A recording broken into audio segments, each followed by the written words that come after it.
नमस्कार दोस्तों, आप सभी का अभिनंदन है और एक बड़े शॉर्ट नोटिस पे आप सब यहाँ उपस्थित हुए, इसलिए आप सबका स्वागत भी है। विषय बहुत ज़्यादा ज्वलनशील है। दिल्ली में लोग कोरोना और उसके बाद पानी की मार को लेकर के त्राहिमाम कर रहे हैं और ऐसे में दिल्ली सरकार की निरंकुशता सबके सामने है। इस विषय पर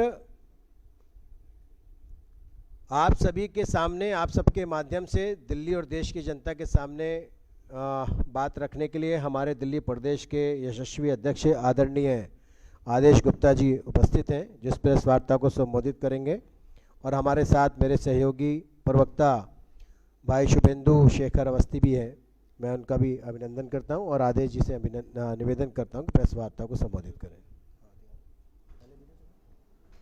मैं आज की इस प्रेस वार्ता में उपस्थित मीडिया प्रमुख श्री नवीन जी और हमारे प्रवक्ता शुभेंदु शेखर अवस्थी जी और सभी हमारे मीडिया के मित्रों साथियों, आज अपनी प्रेस वार्ता को प्रारंभ करने से पहले मैं एक आपको वीडियो दिखाना चाहता हूं। मैं कहूंगा वीडियो चलाई जाए।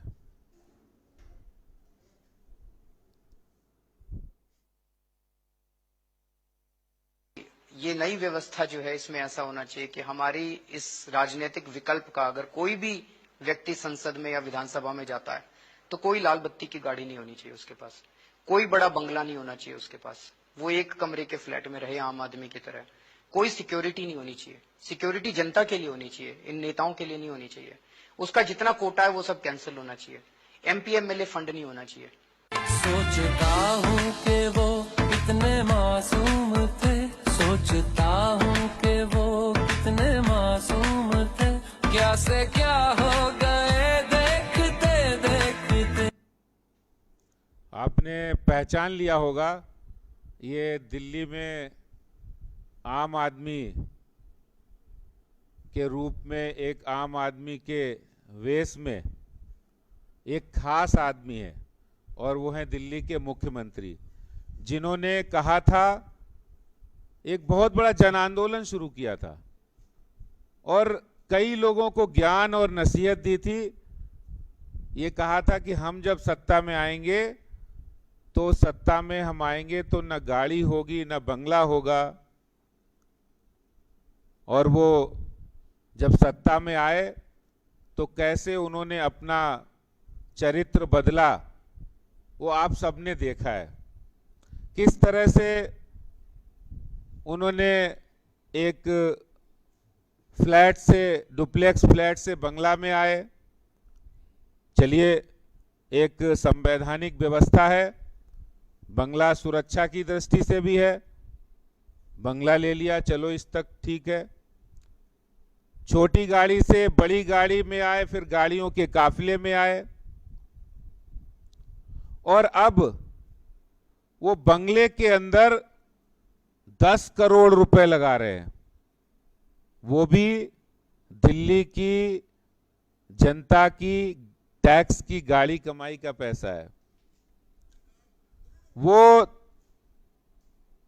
केजरीवाल जी अपनी जेब से पैसा नहीं दे रहे हैं, वो पैसा वो अपने फंड से नहीं दे रहे, सरकारी फंड से। और सरकारी फंड आता कहां से है? सरकारी फंड आता है जो दिल्ली की जनता टैक्स देती है, उस टैक्स के पैसे से वो सरकारी पैसा अपने बंगले पर, अपने ऐशो आराम के लिए खर्च कर रहे हैं। ये मेरे पास ये वर्क ऑर्डर है जो दिल्ली के अंदर मुख्यमंत्री आवास पर एडिशन अल्ट्रेशन के नाम पर इन residence of honourable chief minister eight 6 flag road, ये वर्क ऑर्डर है 8,61,63,472 रुपए का।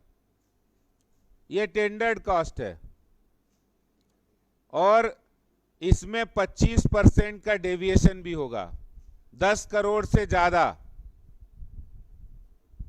इसकी वैल्यू जाएगी और ये पैसा आएगा कहां से? जो लोग ये कह रहे हैं, अभी अभी 2 दिन पहले, 1 दिन पहले दिल्ली के डिप्टी सीएम मनीष सिसोदिया जी का बयान आया है कि दिल्ली के अंदर हमारे पास पैसा नहीं है।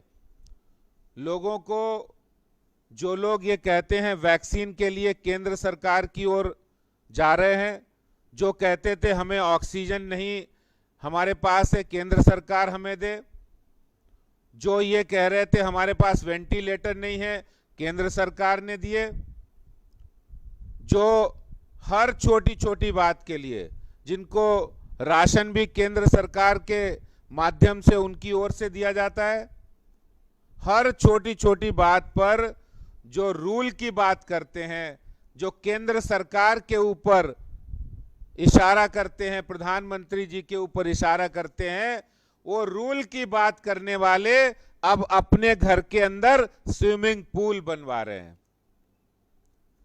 जिनको दिल्ली की जिम्मेदारी मिली थी दिल्ली में नए सड़कें बनाने के लिए, लोगों को इंफ्रास्ट्रक्चर मिले, स्वास्थ्य सुविधाएं मिले, अच्छा काम करे, इसके लिए उनको जिम्मेदारी मिली थी। इसलिए वो दिल्ली के अंदर एक नया इनोवेशन लाए पानी की समस्या के लिए, इनोवेशन लाए कैसे ट्रैफिक सुधरे, कैसे सड़क और पुल बने, ऐसा इनोवेशन लाए दिल्ली देश की राजधानी, सुंदर राजधानी बने।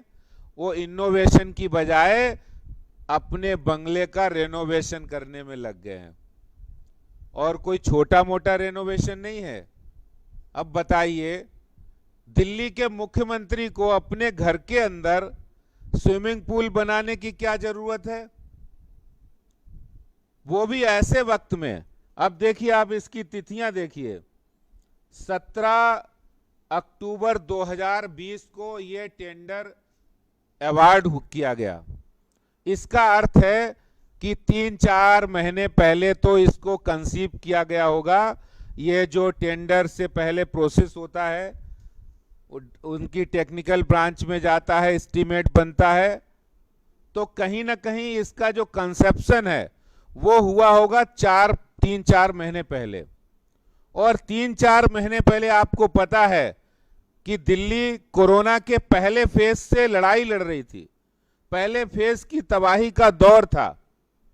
और कोरोना पहले फेज में जब पूरे दिल्ली को इलाज की जरूरत थी, व्यवस्थाओं की जरूरत थी, अस्पतालों में सही व्यवस्था हो, गरीब और प्रवासी मजदूरों को राशन और भोजन मिले, जो लोग इलाज और टेस्ट के अभाव में जिनको इलाज नहीं मिल रहा था वो दम तोड़ रहे थे, तो दिल्ली के मुख्यमंत्री को उसकी चिंता करनी थी। और आज ये मैं बड़ी जिम्मेदारी से कह रहा हूं कि जो अक्टूबर 2020 में अवार्ड किया गया, ये जाकर जिस समय पीक पीरियड था कोरोना पहली लहर का, उस समय दिल्ली के मुख्यमंत्री अपने घर को नवीनीकरण, रेनोवेशन के काम में लगे थे। मुझे ये कहने में कोई संकोच नहीं है कि वो आम आदमी की बात करते हैं, आम आदमी के वेश, छद्म वेश में रहते हैं, और वो आम आदमी एक खास आदमी की तरह व्यवहार करे। अभी आपने ही सुना है कि बड़ी मासूमियत से कह रहे थे कि मैं, जब ऐसी राजनीति होनी चाहिए कि अगर कोई चुना हुआ प्रतिनिधि है, वो सांसद है, विधायक है, वो मुख्यमंत्री है, मंत्री है, उसको कोई गाड़ी बंगला नहीं मिलना चाहिए, उसका कोई फंड नहीं होना चाहिए। ये हमने कोई ऐसा नहीं कह रहे कि उन्होंने बयान दिया था। ये आपको प्रत्यक्ष वो वीडियो दिखाया है जो स्वयं केजरीवाल जी ने कहा है। इससे उनके झूठ का अंदाजा बिल्कुल साफ लगता है। मैं उनसे पूछना चाहता हूं कि आप असल में आम आदमी दूसरों को दिखाने के लिए हैं और असल में आप खास आदमी हैं। असल में खास आदमी है, ये चरित्र, ये करैक्टर, ये केजरीवाल जी का एक्सपोज हो चुका है। बहुत बातें ऐसी होती हैं जिनको शायद हम कहते हैं तो ऐसा लगता है कि हम राजनीति कर रहे हैं, लेकिन यहां कोई राजनीति नहीं है। यहां हम जोड़ना चाहते हैं, दिल्ली के गरीबों को राशन सही से नहीं मिला, उन्होंने राशन जो गोडाउन में सड़ा दिया, उसके लिए वो प्रशासनिक व्यवस्था नहीं कर पाए, बंटवा नहीं पाए। क्यों नहीं बंटवा पाए? क्योंकि दिमाग तो उनका, दिल और दिमाग तो अपने घर में लगा था। दिल और दिमाग तो अपने घर में 1 करोड़ रुपए का लगभग गेट बन रहा है। अभी मेरे साथी ने बताया, जो हरीश कॉन्ट्रैक्टर हैं इसको बनाने वाले, वो 1 करोड़ रुपए का घर का प्रोविजन, 1 करोड़ रुपए का गेट है इसका, दरवाजा। आप सोचिए, दिल्ली के मुख्यमंत्री आम आदमी पार्टी के मुखिया, खास आदमी की तरह 1 करोड़ रुपए का गेट, 10 करोड़ से अधिक अपने बंगले पर रेनोवेशन, घर के ऊपर होगा स्विमिंग पूल।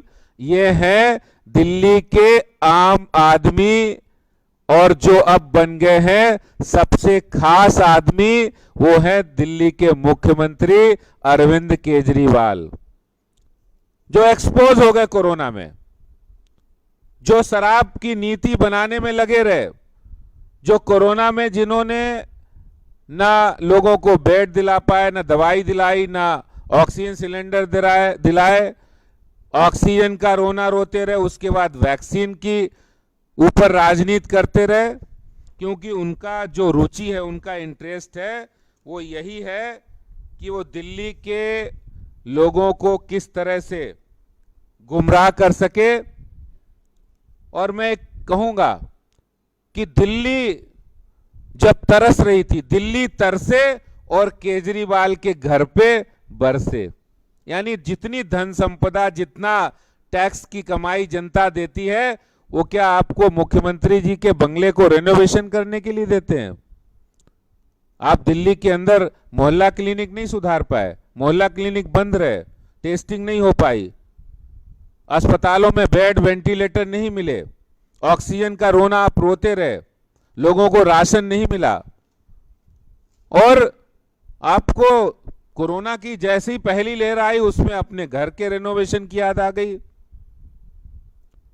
मैं इसके आगे कुछ नहीं कह सकता हूं, क्योंकि अब दिल्ली के आम आदमी बन गए हैं एक खास आदमी। और ऐसे खास आदमी, मैं उनसे एक बात पूछना चाहता हूं, अगर वो जिस बंगले में रहते हैं, क्या पहले भी दिल्ली में मुख्यमंत्री नहीं रहे? उन्होंने कितना रेनोवेशन कराया था? कोई भी हो, मदन लाल खुराना जी हो, साहब सिंह वर्मा जी हो, शीला दीक्षित हो, आखिर ऐसी क्या खास बात हो गई है कि आप 10 करोड़ रुपए रेनोवेशन पर खर्च कर रहे हैं, और वो भी ऐसे वक्त में जब दिल्ली, आप खुद कह रहे हैं, आपके उप मुख्यमंत्री कह रहे हैं कि हमारे पास रेवेन्यू नहीं है, पैसा नहीं है, और हम अपने खर्चों में कटौती करेंगे। क्या कटौती यही है? ये इसी को कटौती कहते हैं कि आप जनता की सुविधाओं की कटौती करें और अपने घर के अंदर लगाएं। इसी को कटौती शायद कहते हैं।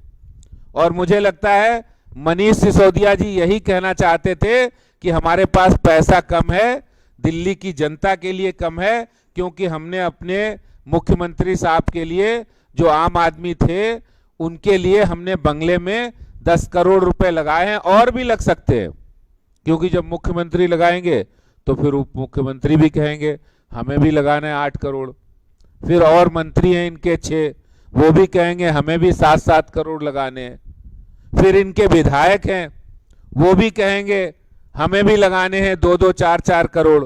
तो आप सोचिए, अगर 62 विधायक है, 7 मंत्री है, मुख्यमंत्री समेत, तो कितना पैसा बनेगा?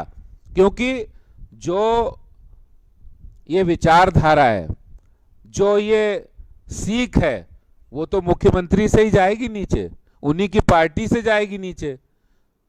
तो आप सोचिए 200-250 करोड़ रुपया ये मुख्यमंत्री, मंत्री और विधायक आम आदमी पार्टी के जो खास आदमी हो गए हैं वो अपनी बंगलों के, अपने मकानों की रेनोवेशन में लगाने वाले हैं। इससे साफ जाहिर होता है केजरीवाल जी, आप तो कहते थे कि मैं तो आम आदमी हूं, मैं तो गाड़ी नहीं लूंगा, मैं बंगला नहीं लूंगा, मैं सुरक्षा नहीं लूंगा, और आपने सब ले लिया।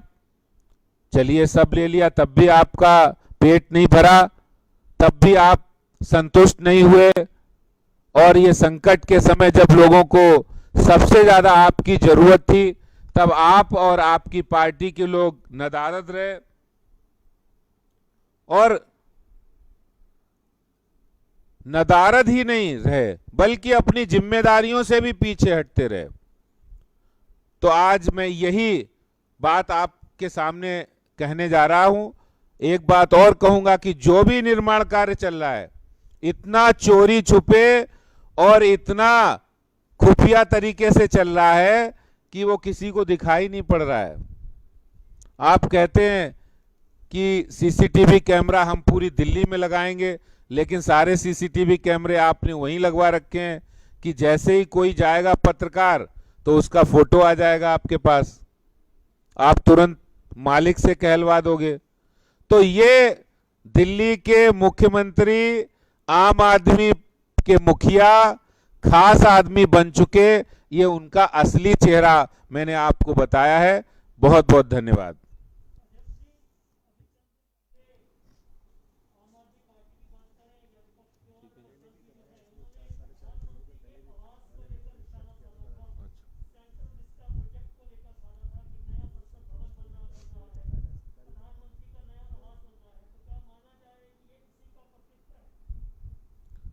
देखिए, कोई भी राष्ट्रीय संपदा है, जो नई संसद बन रही है वो राष्ट्र की संपदा है और वो आज का नहीं है, बहुत पहले से प्रोजेक्ट है, अभी उसको मूर्त रूप देना शुरू हुआ है। व्यक्तिगत पैसे खर्च करना, आप जिस बंगले में रह रहे वो सरकारी बंगला है, वो निवास के लिए दिया गया है, वहां ऐशो आराम के लिए नहीं दिया गया है। जी, थैंक यू।